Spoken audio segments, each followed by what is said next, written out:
ನಟರಾಜಗೌಡ, ಈಗ ಕೇಂದ್ರ ಸರ್ಕಾರ ಐತಿಹಾಸಿಕವಾದ ಪ್ರಮಾದ ಮಾಡ್ತಾ ಇದೆ. ಏನು ಸುಳ್ಳುಗಳನ್ನ ಹೇಳಿ ನಿಜವಾದ ದತ್ತಾಂಶಗಳನ್ನ ಮುಚ್ಚಾಕಿ ನೀವು ಫಾಸ್ಟ್ ಮಾಡಿ ಈಗ ನೀವು ಆಗತ್ತೆ ನೋಡಿ. ಕೇಂದ್ರ ಸರ್ಕಾರ ಹೇಳುತ್ತೆ 8.2% GDP, 9.1% ಈ 8 ವಲಯ ಕೈಗಾರಿಕಾ ವಲಯದಲ್ಲಿ ಉತ್ಪಾದನೆ ನಮಗೆ 9.1% ಅಂತ ಹೇಳ್ತಾ ಇದೆ. ಆದರೆ ಅದು ಸತ್ಯ ಅಲ್ಲ. ಬೇರೆ ಬೇರೆ ಹೌದು, ಬೇರೆ ಬೇರೆ ಅಂಕಿಅಂಶಗಳ ಪ್ರಕಾರ ಉತ್ಪಾದನಾ ವಲಯ ಆ 8 ಸೆಕ್ಟರ್ ಅಲ್ಲಿ ಕೇವಲ 2.9%. ನಂಬರ್ 1. ನಂಬರ್ 8 ಸೆಕ್ಟರ್ ಆ 8 ಸೆಕ್ಟರ್ ಗ್ರೋತ್ ಅಲ್ಲಿ ಅವ್ರು 9.1% ಅಂತಾರೆ. ಅದು 9.1% ಅಲ್ಲ. ಎರಡನೇದು, ಇವ್ರ ದತ್ತಾಂಶ ಏನು ಹೇಳ್ತಾ ಇದ್ದಾರಲ್ಲ GDP 8.2% ಅಂತ, ಈ ದತ್ತಾಂಶವನ್ನ IMF ಹೇಳುತ್ತೆ ಇದು ಸಿ ಗ್ರೇಡ್ ದತ್ತಾಂಶ ಅಂತ. ಅಂದರೆ ನಂಬಕ್ಕೆ ಅರ್ಹ ಅಲ್ಲದ್ದು, ಸುಳ್ಳುಗಳಿಂದ ಕೂಡಿರೋದು, ತಿರ್ಚಿರೋದು ಅಂತ ಹೇಳುತ್ತೆ. ಎರಡನೇದು, ಅರವಿಂದ್ ಸುಬ್ರಹ್ಮಣ್ಯನ್ ಆರ್ಥಿಕ ಸಲಹೆಗಾರರು, ಮಾಜಿ ಆರ್ಥಿಕ ಸಲಹೆಗಾರರು, ಅವರು ಹೇಳ್ತಾರೆ GDPನಲ್ಲಿ 2.5% ಜಾಸ್ತಿ ಮಾಡಿ ಹೇಳಿದ್ದಾರೆ. ಇದು ಅವ್ರು ಹೇಳ್ತಾ ಇರ್ತಕ್ಕಂಥದ್ದು. ಸೊ ಇದೆಲ್ಲ ಏನು ತೋರಿಸುತ್ತೆ ಅಂದರೆ ವಸ್ತುಸ್ಥಿತಿಯನ್ನು ಕೇಂದ್ರ ಸರ್ಕಾರ ಮರೆಮಾಚುತ್ತೆ. ಕೇವಲ ತಮಗೆ ಬೇಕಾದಂಥ ಹೆಡ್ಲೈನ್ಸನ್ನು ಕೊಟ್ಟುಕೊಂಡು ತಮಗೆ ಬೇಕಾದಂತಹ ಆರ್ಥಿಕ ಏನು ಸ್ಥಿತಿ ಇದೆ ಅವರು ಆರ್ಥಿಕ ಸಮೀಕ್ಷೆಯಲ್ಲಿ ಮಾಡಿದ್ರಲ್ಲ, ಆರ್ಥಿಕ ಸಮೀಕ್ಷೆಯ ಪ್ರಕಾರನೇ ಕೇಂದ್ರ ಸರ್ಕಾರ ಉದ್ಯೋಗ ಸೃಷ್ಟಿನಲ್ಲಿ ಪ್ರಗತಿಯನ್ನು ಸಾಧಿಸಿಲ್ಲ. ಅವ್ರು ಹೇಳ್ತಾ ಇರೋಲ್ಲ 14% ಮಾಡ್ತೀವಿ, 13% ಮಾಡ್ತೀವಿ, ಆ ಥರ ಸಾಧನೆ ಇಲ್ಲ. ಆದರೆ ಇವಾಗ ಇಂಪಾರ್ಟೆಂಟ್ ವಿಷಯ ಏನಿರೋದು, ಕೇವಲ GDP ಮಾತ್ರ ಅಲ್ಲ, ಉತ್ಪಾದನೆ ಮತ್ತು ವೆಚ್ಚ. ಈಗ ಫಾರ್ ಎಕ್ಸಾಂಪಲ್ಲು ಉತ್ಪಾದನೆಯಿಂದ 3.7 lakh crore ಆದಾಯ ಬರುತ್ತೆ ಕೇಂದ್ರ ಸರ್ಕಾರಕ್ಕೆ ಅಂದರೆ ಅದರೊಳಗೆ ವ್ಯತ್ಯಾಸ ಇರತಕ್ಕಂಥದ್ದು 1.84 lakh crore ವ್ಯತ್ಯಾಸ ಇದೆ.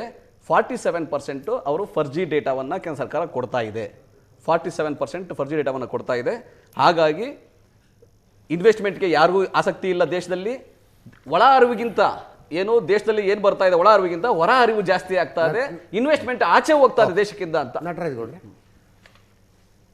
ಕೇಂದ್ರ ಸರ್ಕಾರದ ಫರ್ಜಿ ಡೇಟಾ ಅಂತ ಹೇಳ್ತಿದೆ. ಹೌದು, 11 ವರ್ಷದಲ್ಲಿ ಟ್ಯಾಕ್ಸ್ ಕಲೆಕ್ಷನ್ ಎಷ್ಟು ಜಾಸ್ತಿ ಆಯಿತು ಇಯರ್ ಆನ್ ಇಯರ್?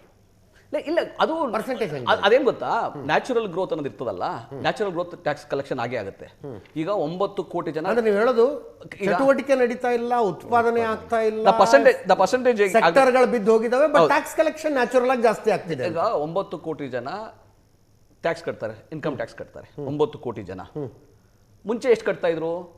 2011-12ರಲ್ಲಿ 3.5 ಕೋಟಿ ಜನ ಕಟ್ತಾ ಇದ್ರು. ಯಾಕೆ?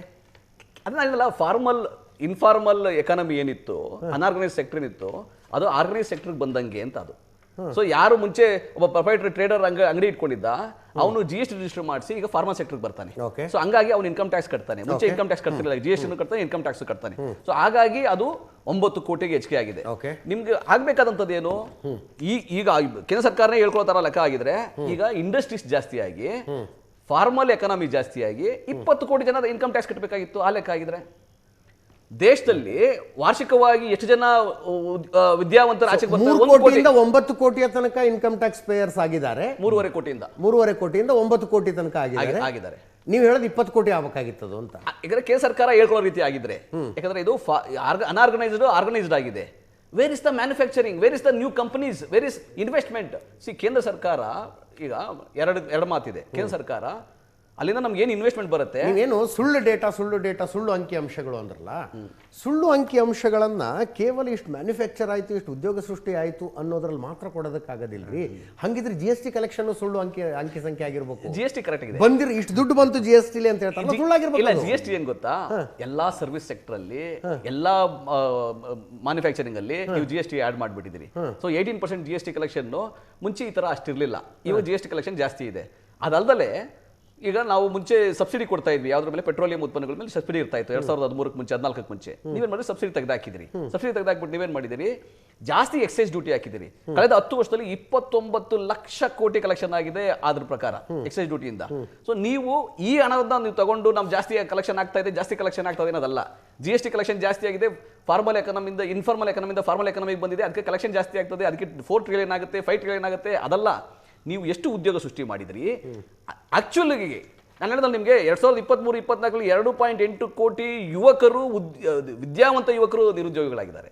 ಅದು ಬಹಳ ಆಶ್ಚರ್ಯ ಪಡಬೇಕಾದ್ದು. ಕರ್ನಾಟಕದಲ್ಲಿ ನಿರುದ್ಯೋಗಿಗಳ ಸಂಖ್ಯೆ ಎಷ್ಟು? ತುಂಬಾ ಕಡಿಮೆ ಇದೆ, 2%, ಬಿಲೋ 2% ಇದೆ ಕರ್ನಾಟಕದವರೇ ಅಂತ ನೀವು ಅನ್ನೋದಾದ್ರೆ- ಒಂದು ಯೋಜನೆ ಕೊಡ್ತಿರಲ್ಲ ಪ್ರತಿ ತಿಂಗಳು ಇದು ಫೇಕ್ ಅಂತ ಇಲ್ಲ ಇಲ್ಲ ಇಲ್ಲ ಇಲ್ಲ ಇಲ್ಲ ನನ್ನ ನಾವು ಅಂಕಿಅಂಶ ತರಲ್ಲ ಈಗ ಇಡೀ ದೇಶದಲ್ಲೂ ಕೂಡ 2% ಅದು ಇರ್ತಕ್ಕಂಥದ್ದು. ಅಲ್ರಿ See, ನಾನು ಉದ್ಯೋಗ ನೀವೊಂದು ಇದು ಕೊಡ್ತಿರಲ್ಲ ಏನದು 5 ಗ್ಯಾರಂಟಿಗಳ ಪೈಕಿ ಒಂದು ಗ್ಯಾರಂಟಿ ಇದೆಯಲ್ಲ, ಯುವ ನಿಧಿ ಎಷ್ಟು ಜನರಿಗೆ ಹೋಗುತ್ತದು? ಅದು 3.5 ಲಕ್ಷ ಜನಕ್ಕೆ ಹೋಗ್ತಾ ಇದೆ. 3.5 ಲಕ್ಷ 3 ಲಕ್ಷ 5 ಲಕ್ಷ ಜನ ರಿಜಿಸ್ಟರ್ ಮಾಡ್ಕೊಂಡಿದ್ದಾರೆ, 5.5 ಲಕ್ಷ ಜನ ರಿಜಿಸ್ಟರ್ ಮಾಡ್ಕೊಂಡಿದ್ದಾರೆ, 3.5 ಲಕ್ಷ ಜನಕ್ಕೆ ಯುವ ನಿಧಿ ಹೋಗ್ತಾ ಇದೆ. ಅದರೊಳಗೆ ಏನಾಗುತ್ತೆ ಅಂದ್ರೆ 2 ವರ್ಷಗಳ ಕಾಲ ಅದಕ್ಕೆ ಕ್ಯಾಪ್ ಇದೆ. ಅಷ್ಟೊಳಗೆ ಅವರು ಈಗ ಯುವ ನಿಧಿಗೂ ಕೂಡ ಯುವ ನಿಧಿ ಪ್ಲಸ್ ಅಂತ ಮಾಡಿ ಯಾರು ಯುವ ನಿಧಿ ಬೆನಿಫಿಷಿಯರ್ಸ್ ಇದ್ದಾರೆ ಅವರು ಕೌಶಲ್ಯವನ್ನ ಪಡಿಬೇಕು ಅಂತ ಸ್ಕಿಲ್ ಡೆವಲಪ್ಮೆಂಟ್ ಟ್ರೈನಿಂಗ್ ಕೂಡ ಅವ್ರಿಗೆ ಕೊಡ್ತಾ ಇದ್ದಾರೆ. ಅದನ್ನ ರಿಜಿಸ್ಟರ್ ಆಗಿರೋದು ಕಂಪಲ್ಸರಿ ಮಾಡಿದ್ದಾರೆ. ಹಂಗಾಗಿ 3.5 ಲಕ್ಷ ಜನ ಇದ್ದಾರಾ? 3.5 ಲಕ್ಷ ಜನ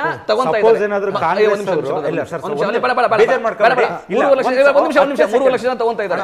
ಕರ್ನಾಟಕ ಏನಾಗಿದೆ ಅಂದ್ರೆ ಇಡೀ ದೇಶದಲ್ಲಿ ನಂಬರ್ 2 ಆಗಿದೆ ಏನು GST ಕಲೆಕ್ಷನ್ ಅಲ್ಲಿ, ನಂಬರ್ 1 ಆಗಿದೆ ನಂಬರ್ 1 ಆಗಿದೆ ವುಮನ್ ಎಂಟರ್ಪ್ರಿನರ್ಶಿಪ್ ಅಲ್ಲಿ, ನಂಬರ್ 1 ಆಗಿದೆ ಸ್ಟಾರ್ಟ್ಅಪ್ ಕಂಪನೀಸ್ ಅಲ್ಲಿ, ನಂಬರ್ 1 ಆಗಿದೆ EV ಇಂಪ್ಲಿಮೆಂಟೇಷನ್ ಅಲ್ಲಿ, ನಂಬರ್ 1 ಆಗಿದೆ ಏನು ಇನ್ವೆಸ್ಟ್ಮೆಂಟ್ ಅಲ್ಲಿ, ನಂಬರ್ 2 ಆಗಿದೆ ಇನ್ವೆಸ್ಟ್ಮೆಂಟ್ ಅಲ್ಲಿ.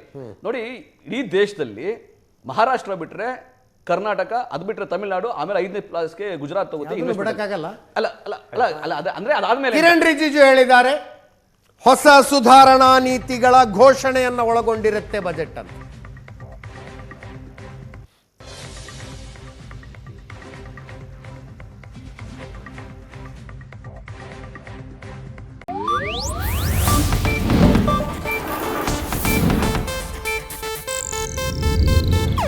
ಇದು ಏಷ್ಯಾನೆಟ್ ನ್ಯೂಸ್ ನೆಟ್ವರ್ಕ್ ಪ್ರಸ್ತುತಿ.